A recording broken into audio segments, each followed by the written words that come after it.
Today, 10th standard, we are going to discuss about lesson number 2, The Elixir of Life, written by C.V. Raman. In this lesson, we can note few of the points written on the board. The elixir of life is water. Author recollects his memory of Nile River and Libyan desert. Water enhances the beauty of villages in rain-fed tanks. Rainwater carries silt with it. Soil erosion and its effects.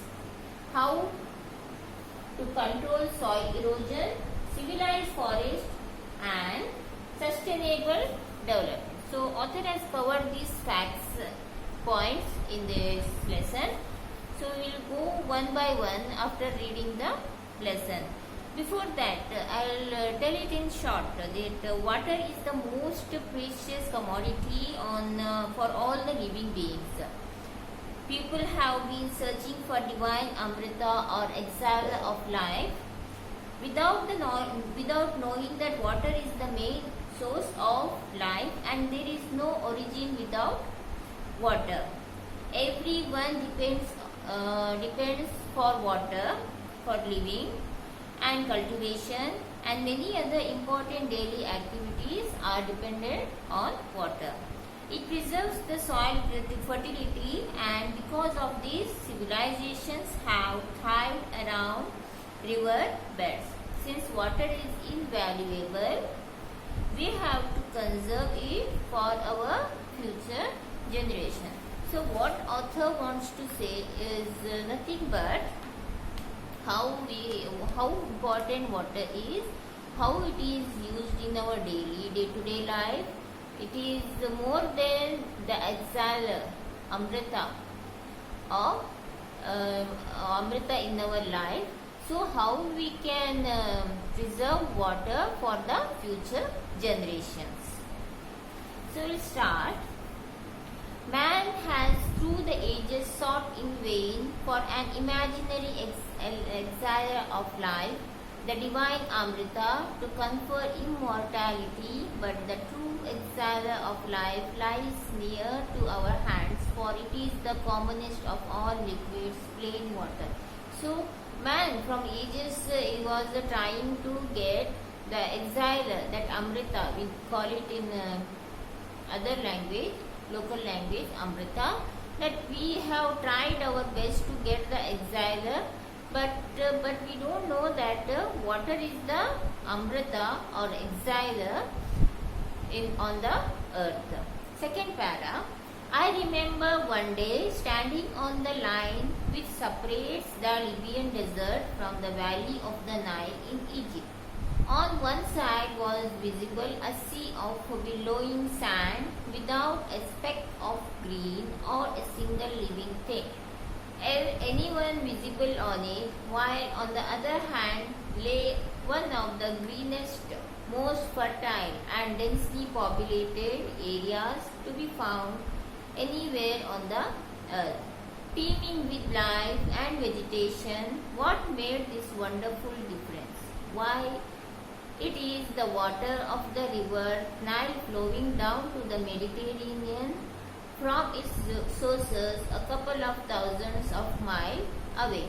So, here C.V. Raman recollects where he was standing on a line of Nile river in Egypt, and in one side he could see that one side was full of greenery with fertile land which was densely populated and which has the greenest of land, and on the other side Nile, Egypt, it was a dry land which has nothing on it. It is a desert.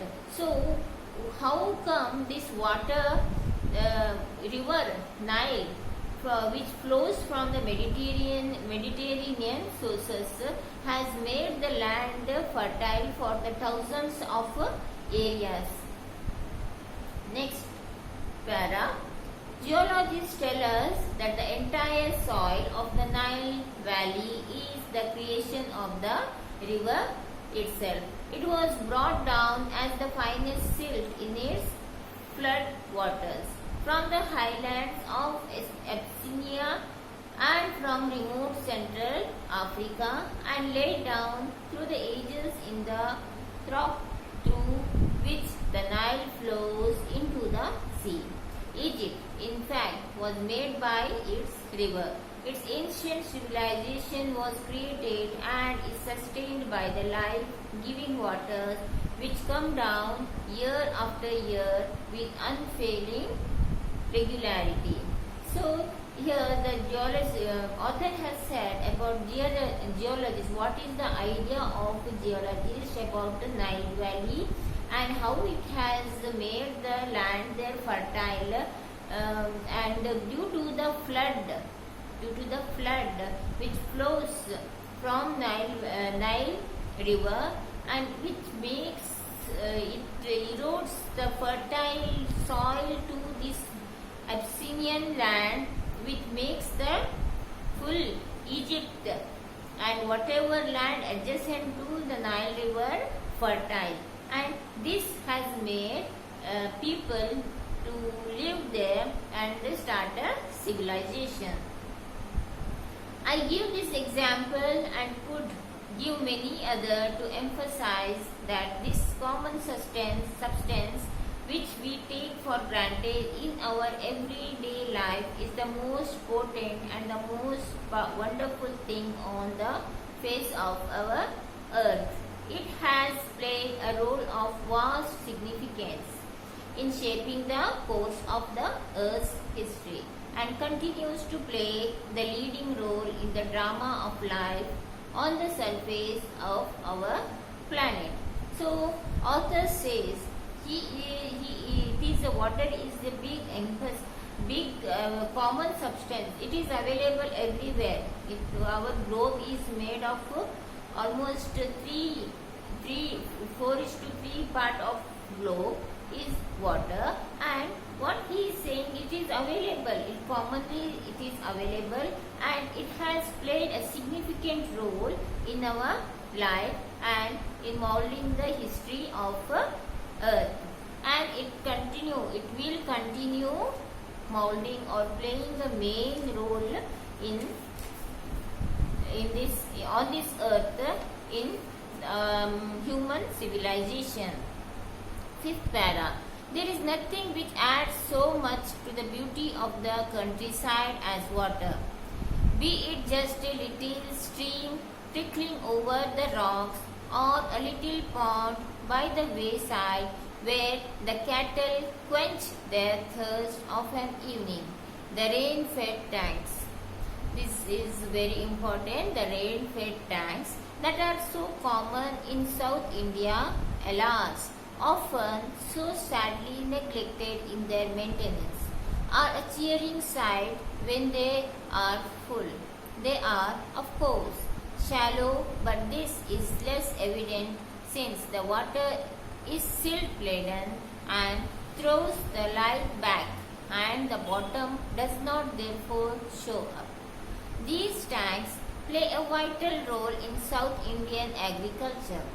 Some of these tanks are surprisingly large, and it is a beautiful sight to see the sun rise or set over one of them. Water is a landscape may be compared to the eyes in a human face. It reflects the mood of the hour, being bright and grey when the sun shines, turning a dark and gloomy when the sky is overcast. So here, author has said about in villages there will be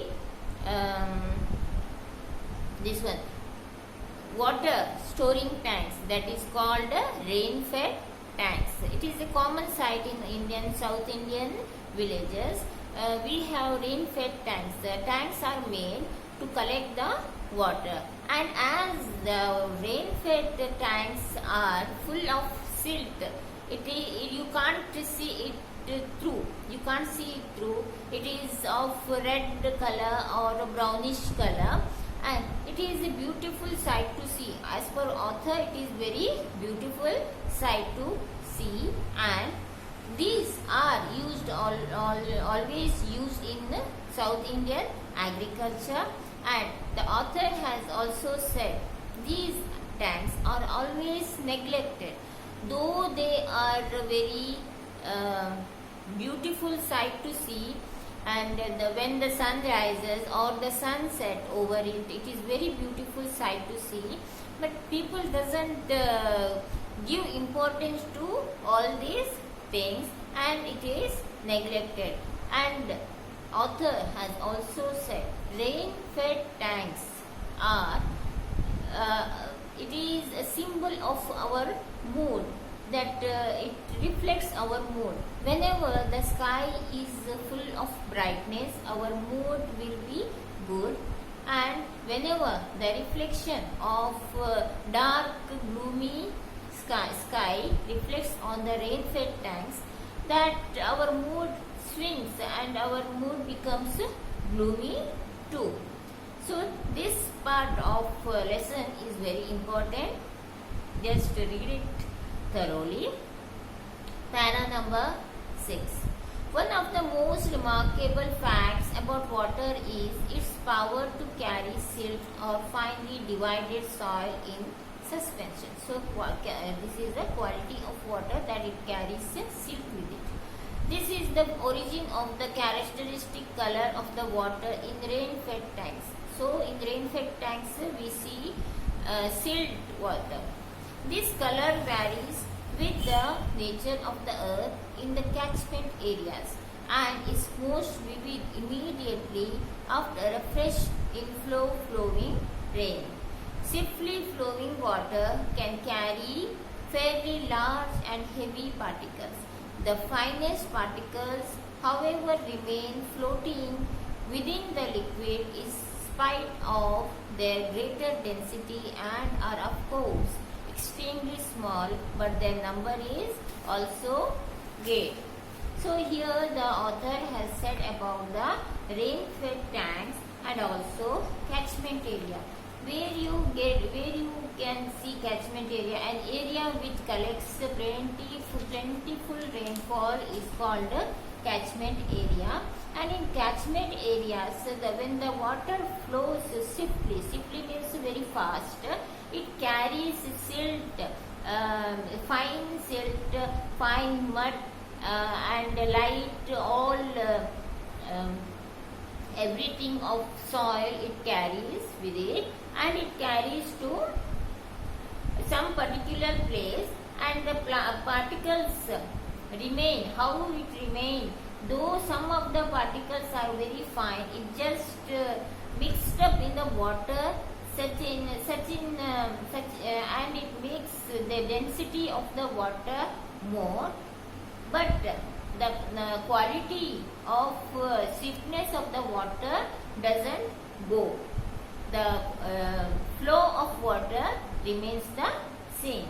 So this is what he said in the 6th para about how though the water was carried, when the water was carried swiftly in the catchment areas, how the quality of water remains the same, though it carries so much in that water.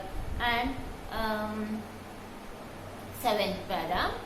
The flow of water has undoubtedly played a great part and a beneficent one in the geological process by which the soil on the earth's surface has been formed from the rocks of its crust.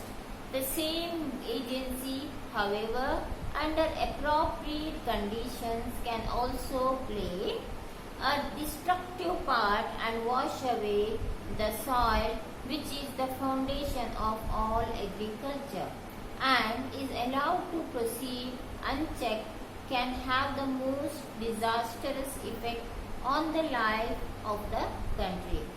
The problem of soil erosion is one of serious import in various countries, and especially in many parts of India. The conditions under which it occurs and the measures by which it can be checked deserve the closest study. So, what happens when the water carries silt and it carries to some other part, and how it affects the agriculture land? See, agriculture land should always be fertile because we do agriculture on that land. But most of the time when the soil carries silt with it, it is called soil erosion. The soil on the earth gets eroded when it carries silt with it. And when the soil gets eroded, it affects the fertility of agricultural land, and it is soil erosion is a big problem in various parts of countries. Various countries, soil erosion is a big problem, and especially it is a big problem in India too. And this is a particular, this field of study is a very we can study on this particular subject and can find some solution with regard to soil erosion. Para number 8. Soil erosion occurs in successive steps. The earliest of it. So now we have said about how the soil erosion occurs. Steps of soil erosion. Soil erosion occurs in successive steps. The earliest of of which may easily pass unnoticed. So in the beginning we can't notice that there is soil erosion. In the later stages, the cutting up and washing away of the earth is only too painfully apparent in the formation of deep gullies and ravines, which make all agriculture impossible. Sudden burst of excessively rain resulting in a large run of surplus water are the principal factors in causing soil erosion. Contributory causes are the slope of the land, removal of the natural protective coat of vegetation, the existence of ruts along which the water can flow with rapidly gathering momentum, and the absence of any checks to such flow. Incredibly, large quantities of precious soil can be washed away if such conditions exist, as is unhappily too often the case. So how soil erosion occurs? The author has said, first in the beginning we may not notice the soil erosion, but in the later stages the soil erosion will be too extensive that it makes deep gullies and ravines on the agriculture land, and it may cause to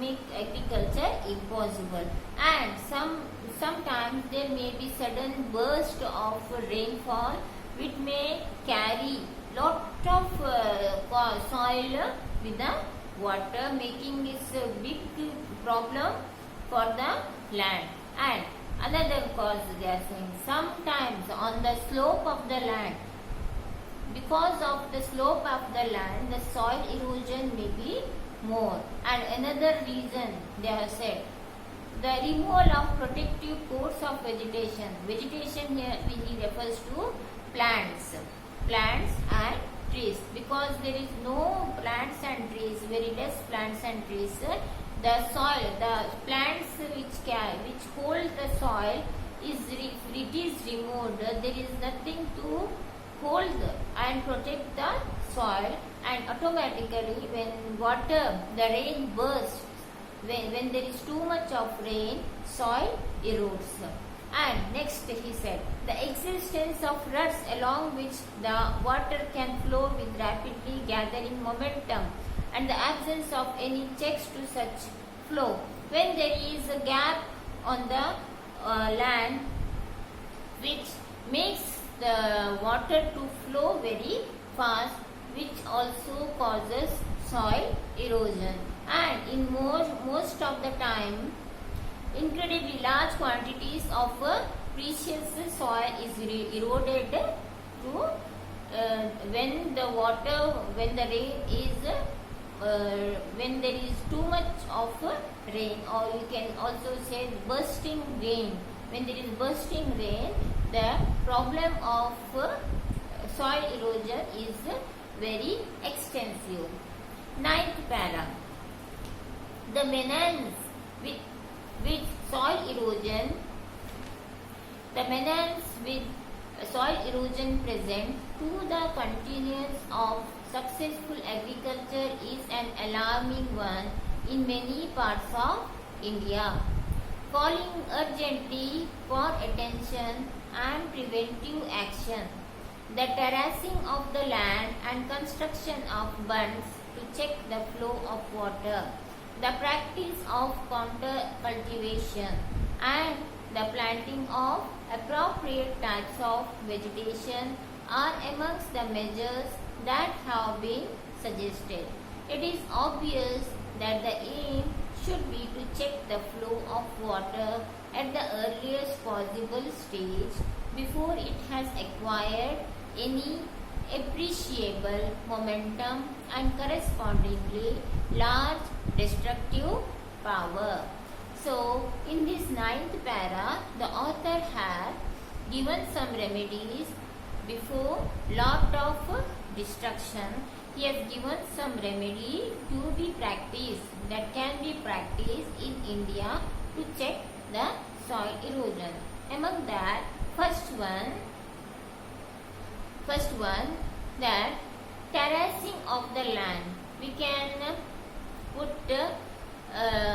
concrete, or we can control the soil by terracing the soil on the land, or the construction of bunds to check the flow of water. We can check the flow of water by constructing an obstructive wall so that the water should not flow in that direction.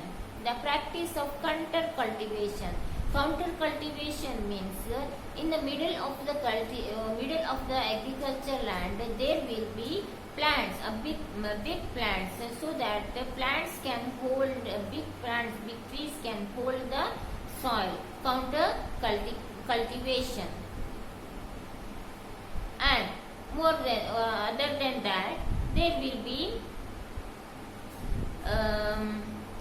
planting of appropriate vegetation, forest, growing forest. These are the measures suggested by the author to stop the soil erosion. If we could not stop this soil erosion, there will be vast soil erosion and destruction to the agriculture and other land. So now next part, that is para number 10, 11, 12, 13 and 14 I will discuss in my next video. Till then, read this lesson and go to the glossary section, learn the words, complete. There are almost 2